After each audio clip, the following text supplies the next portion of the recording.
আমি প্রথমেই জেলা নেতৃত্ব সহ যার সমর্থনে আজকে আমাদের এই কর্মসূচি, আমার পূর্ববর্তী বক্তা শত্রুঘ্ন সিনহা সহ জেলা নেতৃত্ব যারা উপস্থিত রয়েছেন আমার সাথে, নরেন্দা থেকে শুরু করে মলয় ঘটক, তাপসদা রয়েছে, হরেরাম সিং রয়েছে, বিধান উপাধ্যায় রয়েছে, দাসু দাস সহ আমি সকলকে ধন্যবাদ জানাচ্ছি, কৃতজ্ঞতা জানাচ্ছি যারা আজকে পায়ে পা মিলিয়েছেন এই বর্ণাঢ্য শোভাযাত্রায়, আমাদের এই মিছিলে, কর্মসূচিতে। আজ থেকে ঠিক 2 বছর আগে আসানসোল লোকসভা কেন্দ্রের উপনির্বাচন যখন হয়েছিল, আমি তখন এই রূপ থেকেই রোড শো করে মানুষের কাছে আশীর্বাদ সমর্থন চেয়েছিলাম এবং বলেছিলাম আমাদের প্রার্থীকে আপনারা জেতান। দীর্ঘ 8 বছর আপনারা বিজেপিকে সুযোগ দিয়েছেন, কিন্তু বিজেপি বাংলা সহ আসানসোলের মানুষকে নিপীড়ন, বঞ্চনা, লাঞ্ছনা ছাড়া কিছু দেয়নি। আপনারা আসানসোলে জোড়াফুল ফুটিয়ে 2022 সালের এপ্রিল মাসে আমাদের প্রার্থী শত্রুঘ্ন সিনহাকে জিতিয়েছিলেন।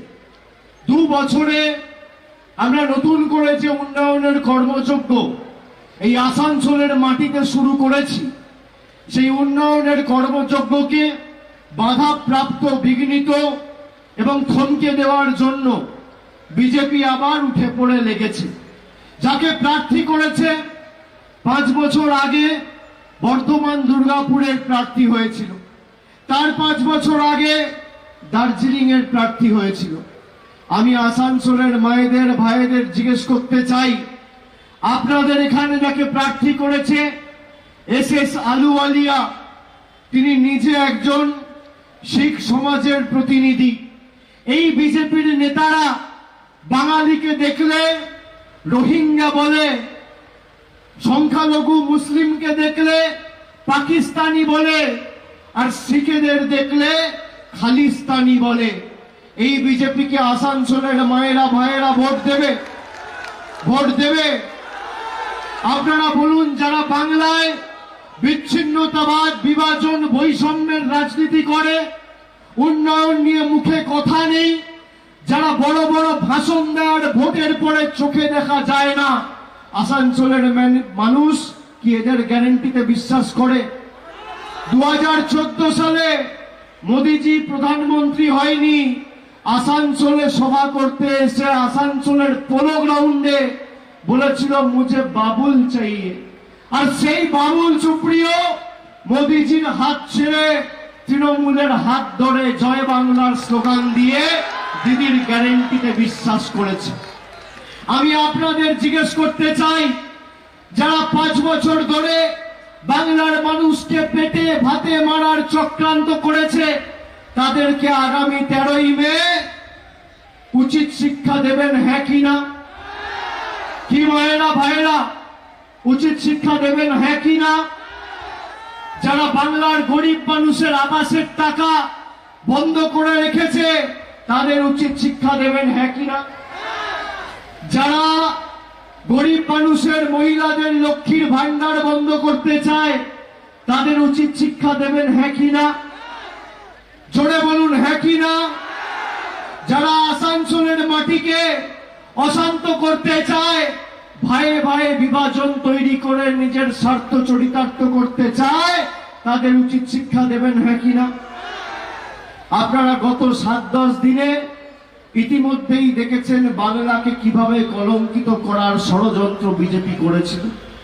সন্দেশখালী নিয়ে যারা গলা ফাটিয়েছিল, আজকে সন্দেশখালীর মায়েরা বলছে যে আমাদের জোর জবরদস্তি সাদা কাগজে সই করিয়ে, মিথ্যে ধর্ষণের অভিযোগ করিয়ে বিজেপি জোর জবরদস্তি কমপ্লেন জমা করেছিল, কোনো ধর্ষণ হয়নি। আপনারা দেখেছেন সেই ভিডিও? দেখেছেন? আমি আসানসোলের ভাইদের জিজ্ঞেস করতে চাই, সন্দেশখালীর অপমান বাংলার অপমান, আর বাংলার অপমান আসানসোলের অপমান, হ্যাঁ কি না? যারা মহিলাদের 2000 টাকার বিনিময়ে মিথ্যে কমপ্লেন করিয়েছে, বাংলার নাম, বাংলার মর্যাদা, বাংলার সম্মান সারা দেশের কাছে ছোট করেছে। এই বিজেপিকে, বাংলা বিরোধী বিজেপিকে উচিত শিক্ষা দেবেন, হ্যাঁ কি না? খালি শত্রুঘ্ন সিনহাকে ভোট দিয়ে জেতালে হবে না, ব্যবধানটা 2022-এর উপনির্বাচনের থেকেও বেশি ভোটে জেতাতে হবে। আজকে আমি আমার মনোনয়ন জমা দিয়েছি। মনোনয়ন জমা দিয়ে আমি অন্য কোথাও যাইনি, আমি আসানসোলের মাটিতে এসেছি আপনাদের কাছে সমর্থন আশীর্বাদ চাইতে। আমি আপনাদের কথা দিচ্ছি, যেভাবে আমি ডায়মন্ড হারবারে একজন জনপ্রতিনিধি হিসেবে গত 10 বছর কাজ করে ডায়মন্ড হারবারকে দেশের মধ্যে 1 নম্বর করেছি, আগামী দিন আসানসোলের দায়ভার আমি আমার কাঁধে তুলে নিচ্ছি। আপনারা আগামী 13 তারিখ, যে 13 তারিখ বাংলায় পরিবর্তন এসেছিল, সেই 13 তারিখ আপনারা ভোট দিয়ে দিল্লিতে পরিবর্তন আনবেন। এবং দিল্লির পরিবর্তন শুধু সময়ের অপেক্ষা। আমি 3 মাস ধরে রাস্তায় রয়েছি, আমি মানুষের চোখের মুখের ভাষা বুঝি। মোদিজি 10 দিন আগে সভা করে বলেছিল, अभी तो मेरा सरकार ने ट्रेलर दिखाया, पिक्चर अभी बाकी है। আমি আসানসোলবাসীকে জিজ্ঞেস করতে চাই, 10 বছরের মোদিজির সরকারের ট্রেলারে আপনি কি দেখলেন? 400 টাকার রান্নার গ্যাস 1100 টাকা, 40 টাকার ডিজেল 92 টাকা, 50 টাকার পেট্রোল 100 টাকা, 3 টাকার ডিম 7 টাকা, 100 টাকার চা পাতা 280 টাকা কেজি, 22 টাকা 25 টাকা দুধের লিটার ছিল, আজকে 55 টাকা 60 টাকা লিটার। ডালের দাম ছিল, মুগ মুসুরের ডাল 50 টাকা 60 টাকা কেজি, সেখান থেকে বেড়ে আজকে 170-80 টাকা কেজি। রসুন ছিল 70 টাকা কেজি, আজকে 180 টাকা, আজকে 430 টাকা কেজি। এরপরেও আপনারা সিনেমা দেখতে চান? দেখতে চান? বলেছিল 15 লাখ টাকা দেবো, কেউ পেয়েছে?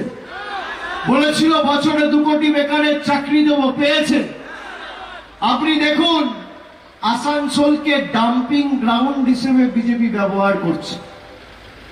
আলুওয়ালিয়াজিকে ডাম্প করার জন্য আসানসোল চিহ্নিত করেছে। আচ্ছা, আপনাদের মনে প্রশ্ন জাগে না যে সত্যিই যদি আলুওয়ালিয়াজি ভালো কাজ করে থাকে, তাহলে 5 বছর সে দার্জিলিং এর সাংসদ ছিল, 5 সপ্তাহ সময় জেতার পর দার্জিলিং এর মানুষের জন্য দেয়নি, উঠিয়ে তুলে নিয়ে এসে ফেলে দিল বর্ধমান দুর্গাপুর। তারপর অত্যন্ত কম ব্যবধানে 2500 ভোটে এসএস আলুওয়ালিয়া বর্ধমান দুর্গাপুর থেকে জেতার পর 5 মিনিট সময় দেয়নি, আবার তুলে এনে ফেলে দিল আসানসোলে। ইনি একবার দার্জিলিং, একবার দুর্গাপুর, একবার আসানসোল। আর আসানসোল তো রাজ্যের বর্ডার, একদিকে ঝাড়খণ্ড। এবার রাজ্য থেকে ঝেঁটিয়ে বিদায় করতে হবে এই ভদ্রলোক। শুরু হয়েছিল দার্জিলিং এ, আর রাজনৈতিক ক্যারিয়ারটা শেষ করতে হবে আসানসোলের মাটিতে। ইনি নির্বাচনের আগে টাকা দিয়ে মানুষের ভোট কেনে। আমাদের নেতারা আপনাদের বলবে যে এসএস আলুওয়ালিয়ার বিজেপি যদি টাকা দেয় আপনারা টাকা নেবেন না। আমি আপনাদের উল্টো কথা বলবো, আমি বলবো টাকা দিলে টাকা নিয়ে নেবেন। এই টাকা আপনাদের টাকা, গরিব মানুষের টাকা। এতদিন মানুষের কথা মনে পড়েনি, নির্বাচনের আগে টাকা দিন। খেলায় না পড়লে বেড়াল গাছে ওঠে না। পদ্ম ফুলের থেকে টাকা নেবেন আর জোড়া ফুলে ভোট দেবেন। যে যে ভাষায় বোঝে তাকে সেই ভাষাতেই আপনাকে জবাব দিতে হবে। আসানসোলকে যারা অপমান করেছে, বাংলাকে যারা অপমান করেছে, এই সন্দেশখালিতে যেভাবে বাংলার 10 কোটি মানুষের সম্মান এরা ধুলোয় মিশিয়ে দিয়েছে 10টা 15টা 20টা ভোটের জন্য, আসানসোলের মানুষকে বলবো, আপনাদের এই আসানসোল দক্ষিণের বিধায়িকা ভাষণ দিয়ে বলেছিল আমরা সন্দেশখালীকে নন্দীগ্রাম করব। শুভেন্দু অধিকারীর লেজুর মেদিনীপুরে দাঁড়িয়েছে গোহারা হারবে, তারপর আসানসোলে ঢুকতে দেবেন না। বাংলার সাথে যেভাবে এরা প্রতারণা করেছে, 10 বছর ধরে বাংলার টাকা বন্ধ।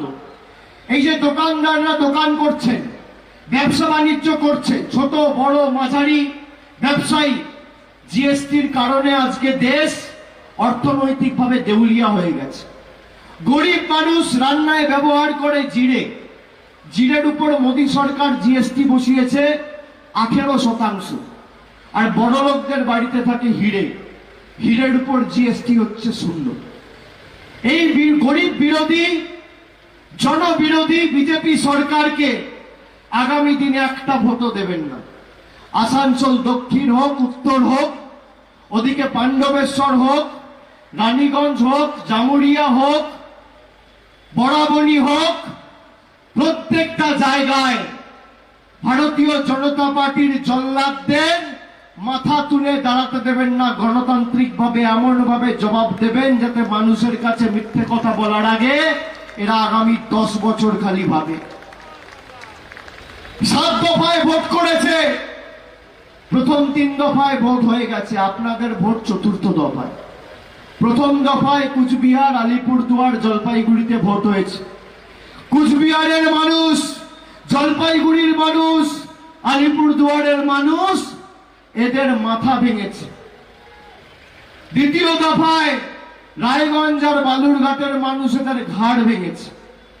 তৃতীয় দফায় মালদা, মুর্শিদাবাদ এদের মেরুদণ্ডটা ভেঙেছে। 4র্থ দফায় আপনারা কোমরটা ভাঙবেন। 5ম দফায় হাওড়া, হুগলি হাঁটু ভাঙা হবে। 6ম দফায় মেদিনীপুর, জঙ্গলমহল হাত আর কনুই ভাঙা হবে। আর 7ম দফা তো আমি আছি, ডায়মন্ড হারবার। ঔদ্ধত্য, অহংকার আর দম্ভ ভেঙে চূর্ণ বিচূর্ণ করে এদের বিসর্জন সুনিশ্চিত করতে হবে। 13 তারিখ আপনারা ভোটটা দেবেন। আজকে খুঁটি পুজোটা 10 তারিখ করে দিয়ে গেলাম এই আসানসোলের মাটিতে। 13 তারিখ অষ্টমীর অঞ্জলি আপনারা গিয়ে ভোটটা দেবেন। আর 4 তারিখ যখন ভোট বাক্স খুলবে, দিল্লির পদ্ম ফুলের নেতারা চোখে সর্ষে ফুল দেখবে, এদের বিদায় আসন্ন। যেভাবে বাংলার প্রতি বঞ্চনা করেছে, যেভাবে গরিব মানুষকে ভাতে মারা, গরিব মানুষের চাকরি কেড়ে নেওয়া, বিচার ব্যবস্থার একাংশকে ব্যবহার করে গরিব মানুষের চাকরি কেড়ে নিয়েছে। আর সেই অর্ডারের উপর সুপ্রিম কোর্ট 2 গালে 2 থাপ্পড় মেরে সেই অর্ডার সম্পূর্ণভাবে স্টে করে দিয়ে চাকরি বহাল রেখেছে। আমরা বলেছিলাম যারা মেধাযুক্ত, মেধাবী, কারোর চাকরি যেতে দেব না, কথা দিয়ে কথা রেখেছি। প্রয়োজনে দেব মোরা 1 নদী রক্ত, হোক না পথের বাধা প্রস্তুর শক্ত। অবিরাম লড়াইয়ের চির সংঘর্ষে একদিন সে পাহাড় টলবে, জনতার সংগ্রাম চলবে। বিজেপির বিদায় আসন্ন, এরা ক্ষমতা থেকে যেতে চলেছে। আর আগামী দিন ইন্ডিয়া জোট ক্ষমতায় আসতে চলেছে। সেখানে বাংলার মানুষ আর আসানসোলের মানুষ যাতে অগ্রণী ভূমিকা পালন করে চালিকা শক্তির আসনে বাংলা থাকে, সেটা 13 তারিখ জোড়া ফুলে ভোট দিয়ে আপনাদের সকলকে সুনিশ্চিত করতে হবে। আপনারা বলুন, 2014 থেকে 2022 8 বছর বিজেপির সাংসদ ছিল, কি করেছে আসানসোলের জন্য? অমিত শাহ 5 দিন আগে দুর্গাপুরে মিটিং করতে এসে বলেছে বর্ধমানে যে রাষ্ট্রায়ত্ত কারখানাগুলোকে আমরা খোলার ব্যবস্থা করব। 10 বছর নাকে নসি দিয়ে ঘুমাচ্ছিলেন, এখন ভোটের আগে আপনার বাংলার কথা মনে পড়েছে। আমি আপনাদের বলবো, যারা আপনার পাশে ছিল না কোভিডের সময়, যে কোনো আপনার সমস্যার সময়, যে কোনো প্রাকৃতিক দুর্যোগের সময়, আপনার দুঃখের সময়, বিপদের সময়, যাকে দেখতে পাননি তাকে একটা ভোটও দেবেন না। তৃণমূল কংগ্রেসের কর্মী সমর্থকরা নিজের জীবন বিপন্ন করে আপনার সমস্যার সময় রাস্তায় নেমে কোভিডে কাজ করেছে। যাকে আপনি 5 বছর দেখেছেন, আপনার ভোট আপনার অধিকারকে সামনে রেখে দেবে। এই বিজেপির নেতা কর্মীরা বলেছে লক্ষ্মীর ভান্ডার বন্ধ করে দেব। আপনি পরশুদিন শুনেছেন বিজেপির বিরোধী দলনেতা কি ভাষায় মহিলাদের আক্রমণ করেছে। আমি মুখে আনতে পারবো না, আপনারা শুনবেন? আমি মুখে আনতে পারবো না, আপনারা শুনতে চাইলে আমি শোনাতে পারি। মহিলাদের প্রতি কি ভাষা ব্যবহার করেছে আপনারা শুনুন।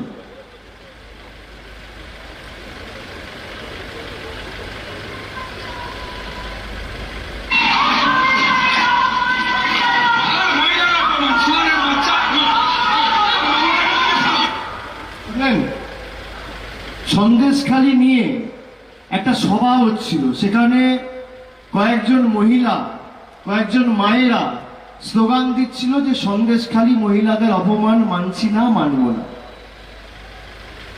তার প্রতি উত্তরে বিরোধী দলনেতা কি বলেছে শুনুন।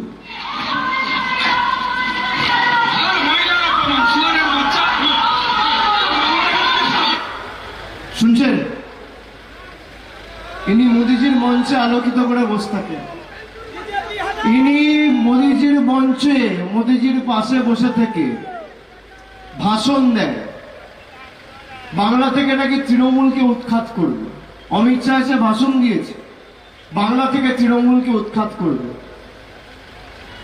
আমি আলুওয়ালিয়াজিকে বলবো যে বিজেপিকে বাংলার মানুষ যেভাবে 2021-এ উৎখাত করেছিল, আসানসোলে 2022-এ উৎখাত করেছিল, বিজেপির 7বার জন্ম নিতে হবে আবার আসানসোলে, নিজেদের জায়গা তৈরি করতে গেলে মানুষের হৃদয়ে 7বার জন্ম নিতে হবে।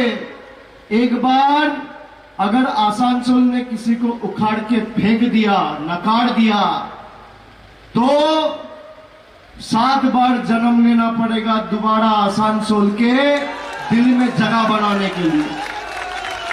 हम लोगों के बीच में रहते हैं, लोगों के लिए काम करता है।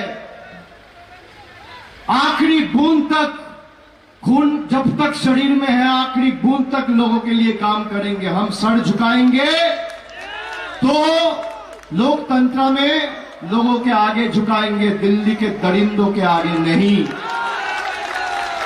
আমি সবাইকে বলবো আপনারা ঐক্যবদ্ধ থাকুন। একটা খালি ছোট্ট শের বলে শেষ করব, আপনাদের সবাইকে বাড়ি ফিরতে হবে, অনেকক্ষণ ধরে অপেক্ষা করছে। अंधेरा बहुत है, सूरज निकलना चाहिए। अंधेरा बहुत है, सूरज निकलना चाहिए। अब कुछ भी हो, मौसम बदलना चाहिए। अंधेरा बहुत है, सूरज निकलना चाहिए। अब कुछ भी हो, मौसम बदलना चाहिए। जो एक भाई को एक भाई से लड़ाए और हमारे बीच दरार पैदा करे, उन बांग्ला विरोधियों का विसर्जन और जनाजा 4 तारीख को निकलना चाहिए। আমি এটুকু বলে সবাইকে ধন্যবাদ জানিয়ে, কৃতজ্ঞতা জানিয়ে, আমার আপনার সবার প্রার্থী, আসানসোলের প্রার্থী, মামাটি মানুষের প্রার্থী, বাংলার প্রার্থী শত্রুঘ্ন সিনহাকে ঘাসের উপর জোড়া ফুল চিহ্নে 3 নম্বর বোতাম, তো 3 নম্বর বোতাম টিপে ভোট দিয়ে বিপুল বিপুল বিপুল ভোটে জয়যুক্ত করুন। 1 2 3 বিজেপিকে বিদায় দিন। 1 2 3 বাংলা বিরোধীদের বিদায় দিন। 1 2 3 স্বৈরাচারীদের বিদায় দিন। 1 2 3 অত্যাচারীদের ছেটিয়ে বিদায় দিন। 1 2 3 তৃণমূলকে জিতিয়ে দিন। 1 2 3 আসানসোল জবাব দিন। 1 2 3 জোড়া ফুলে ভোট দিন। 1 2 3 নিজের ভোট নিজে দিন। 1 2 3 বিরোধীদের কুৎসাকে গণতান্ত্রিক ভাবে কবর দিন। 1 2 3 বিরোধীদের বেলুন ফাটিয়ে দিন। 1 2 3 জোড়া ফুলে ভোট দিন। আমি সকলকে আরেকবার ধন্যবাদ, কৃতজ্ঞতা, প্রণাম, অভিনন্দন জানিয়ে, আর যেই উন্নয়নের বিজয় রথ আর অশ্বমেধের ঘোড়া আসানসোলে ছোটা শুরু করেছে, সেই অশ্বমেধের ঘোড়াকে বিজেপি 7 বার জন্ম নিলেও আটকাতে পারবে না। এই ঘোড়া ছুটবে। এই উন্নয়নের বিজয় রথ শত্রুঘ্ন সিনহা, মলয় ঘটক, নরেন চক্রবর্তী, তাপস বন্দ্যোপাধ্যায়, হরে রাম সিং, বিধান উপাধ্যায় সবার হাত ধরে ছুটবে। আর আগামী দিন বাংলাকে আপনারা পেটে মারতে পারবেন না, বঞ্চিত করতে পারবেন না। বিজেপি অনেক জায়গায় বলছে যে আমরা ক্ষমতা এলে লক্ষ্মীর ভান্ডার বন্ধ করে দেবো। আমি আপনাদের কথা দিচ্ছি, আজকে যতদিন বাংলায় আমাদের সরকার আছে আপনার লক্ষ্মীর ভান্ডারে চোখ তুলে তাকানোর দুঃসাহস কোনো বিজেপির নেতা নেই। প্রধানমন্ত্রী চাইলেও লক্ষ্মীর ভান্ডার বন্ধ করতে পারবে না। মমতা বন্দ্যোপাধ্যায় যেভাবে আপনাকে পরিষেবা দিয়েছে আগামী দিনও দেব। আমরা যেভাবে বিনামূল্যে রেশন, রাস্তাশ্রী পথশ্রীতে রাস্তা, যেভাবে নতুন করে পরিকাঠামোগত এলাকার উন্নয়ন, যেভাবে স্বাস্থ্য সাথী, বিনামূল্যে রেশন, জয় জোহার, তপশিলি বন্ধু, ঐক্যশ্রী স্কলারশিপ, স্বাস্থ্য সাথী কার্ড আমরা দিয়েছি, আগামী দিনও দেব। যত দিন যাবে উন্নয়নের গতি তত বাড়বে। আপনারা খালি সাথে থাকুন, লড়াইটা আমরা লড়ে আমরা বুঝে নেবো বাকিটা। আপনারা সাথে আছেন তো? মায়েরা উলুধ্বনি দিচ্ছে, শঙ্খধ্বনি দিয়ে বরণ করেছে, আমি আপনাদের কাছে কৃতজ্ঞ। খালি আপনাদের ভালোবাসাটা পেলে বাকি সব বুঝে নেব। কত ফাটে কত চাল। আমি বিজেপিকে যেভাবে, বিজেপি যে ভাষায় বোঝে সে ভাষায় আমি জবাব দিতে জানি। এরা ভেবেছিল ইডি সিবিআই লাগিয়ে ধমকে চমকে অভিষেক বন্দ্যোপাধ্যায়কে বাড়িতে ঢুকিয়ে দেবো। আরে তৃণমূল বিশুদ্ধ লোহা, যত মারবে তত শক্তিশালী হয়। মারবে যত, কাটবে যত, ফুটবে তত ফুল। রক্ত দিয়ে লিখে যাব আমরা তৃণমূল। এটা জোড়া ফুলের দল, এটা ঘাস ফুলের দল। আরে ঘাস যত কাটবে ঘাস তত বাড়বে, ঘাস কেটে শেষ করা যায় না। আমি সকলকে আরেকবার ধন্যবাদ, কৃতজ্ঞতা প্রণাম জানিয়ে আমার বক্তব্য এখানেই শেষ করলাম। জয় হিন্দ, বন্দে মাতরম, জয় বাংলা।